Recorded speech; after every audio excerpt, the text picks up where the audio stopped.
আসসালামু আলাইকুম ওয়া রাহমাতুল্লাহি ওয়া বারাকাতুহু। সম্মানিত দর্শক,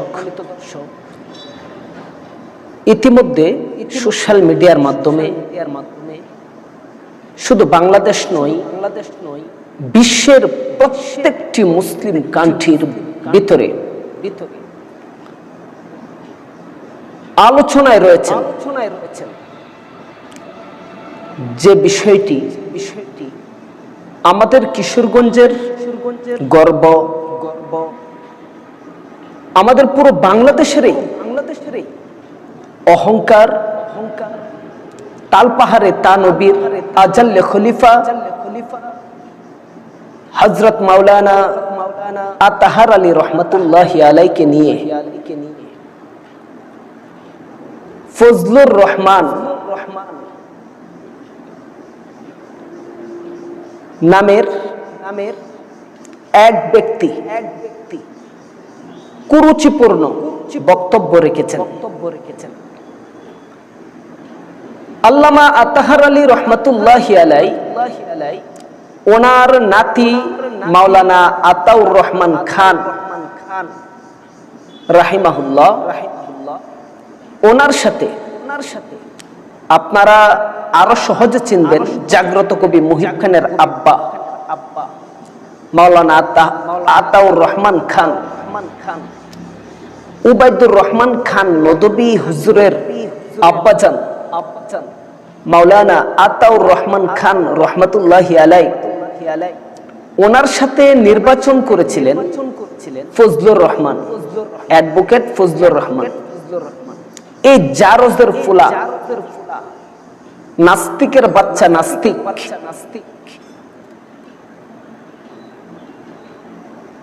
আতাহার আলী রহমাতুল্লাহি আলাইয়ের নাতি মাওলানা আতাউর রহমান খান হুজুরের সাথে নির্বাচনে পরাজয় বরণ করে ওনার ভিতরে যে ক্ষোভ সৃষ্টি হয়েছিল, সেই ক্ষোভের ধারাবাহিকতায় আজও পর্যন্ত সমস্ত আলেমদের প্রতি তার একটি ক্ষোভ রয়ে গিয়েছে। সমস্ত আলেমদেরকে সে অনীহার সূত্রে কথা বলেন, অনীহার সুরে আলেমদের সাথে কথা বলার চেষ্টা করেন। এবং কি এই দালালের বাচ্চা দালাল একটা সময় আওয়ামী লীগের দালাল ছিল, এরপর এখন বর্তমানে বিএনপির দালালি করছে। অর্থাৎ যার জীবদ্দশায় তিনটি দল পরিবর্তন করতে পারে, শেষ আরো সামনে টাকার লোভে, অর্থের লোভে, ক্ষমতার লোভে অন্য দলও অবলম্বন করতে পারে। যে ব্যক্তি অর্থের লোভে দল পরিবর্তন করতে পারে, সে ব্যক্তি বড় বড় আলেমদেরকে, আল্লাহ তাআলার খাঁটি দুস্থদেরকে দালাল বলবে। এটা কখনোই মেনে নেওয়া যায় না, এটা কখনোই সহ্য করা যায় না। সুতরাং আমরা সকলেই জানি, একজন হক্কানি আলেমকে যে ব্যক্তি কটূক্তি করলো, হক্কানি আলেমকে নিয়ে কুরুচিপূর্ণ বক্তব্য পেশ করলো, হক্কানি একজন আলেমকে যে ব্যক্তি যে কোনো ভাবে ডাইরেক্ট হোক কিংবা ইনডাইরেক্ট হোক আলেমদের সম্পর্কে ব্যাড মন্তব্য জাতির সম্মুখে পেশ করলো, কিংবা সে নিজে ব্যক্তিগতভাবে আলেমদের সাথে বেয়াদবি করলো, কিংবা কোন আলেমদেরকে কোন গালি দিয়ে কোনো কথা বললো, তাহলে বুঝার আর অবকাশ রাখে না যে সেই ব্যক্তিটা জন্মের সমস্যা রয়েছে। যার জন্মগত সমস্যা থাকে সে ব্যক্তি আলেমদেরকে নিয়ে কটূক্তি করতে পারে। যাদের জন্মে বেজাল থাকে, অর্থাৎ যারা জারজ সন্তান, কোন জারজ সন্তান ব্যতীত কোন ব্যক্তি কোন আলেমদেরকে কুরুচিপূর্ণ কথা বলতে পারে না, কোনো আলেমদেরকে কোনো গালি দিতে পারে না। ফজু পাগলা, যাকে সবাই ফজু পাগলাই বলে, এমনি তার নাম ফজলুর রহমান। তারে পাগলামি করার কারণে মানুষ তাকে ফজু পাগলা বলে ডাকে। তো এই ফজু পাগলাকে আমরা বলতেছি, আপনি যেভাবে আল্লামা আতহার আলী রহমাতুল্লাহি আলাইকে গালি দিয়েছেন, দালাল বলেছেন, একই ভাবে লাইভে আসুন, অতি শীঘ্রই এসে আপনি মাপ চান, ক্ষমা চান।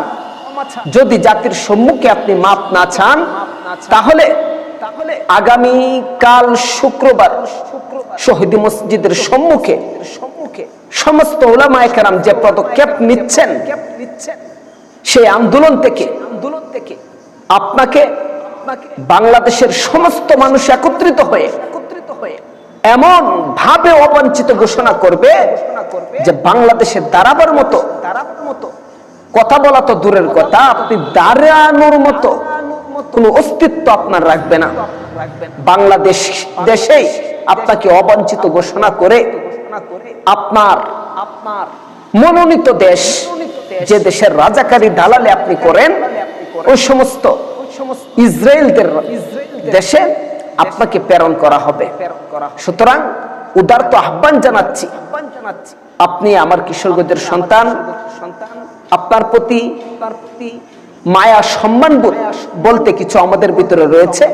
সুতরাং আপনি ভুল করে যে কথা বলেছেন, সে কথা ভুল করে বলেছেন, সেটা আপনার ভুল হয়েছে, এই স্বীকারোক্তি আপনি লাইভে এসে দেন এবং আপনি মাপ চান। আশা করি এই জাতি আপনাকে ক্ষমা করতে পারে। আপনি জাতি অনেক আগের কথা আপনার সম্পর্কে ভুলে গিয়েছিল।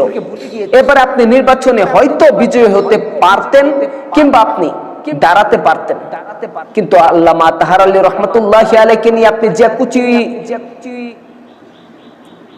কুরুচিপূর্ণ বক্তব্য পেশ করেছেন, সেই কুরুচিপূর্ণ বক্তব্যের কারণে আবারও জাতি জানতে পারলো যে আপনাকে আল্লামা আতাউর রহমান খান হুজুর বদদুয়া দিয়েছিলেন যে আপনার জীবদ্দশায় আপনি কোনোদিন কখনো এমপি হতে পারবেন না, কোন নির্বাচনে আপনি বিজয়ী হতে পারবেন না।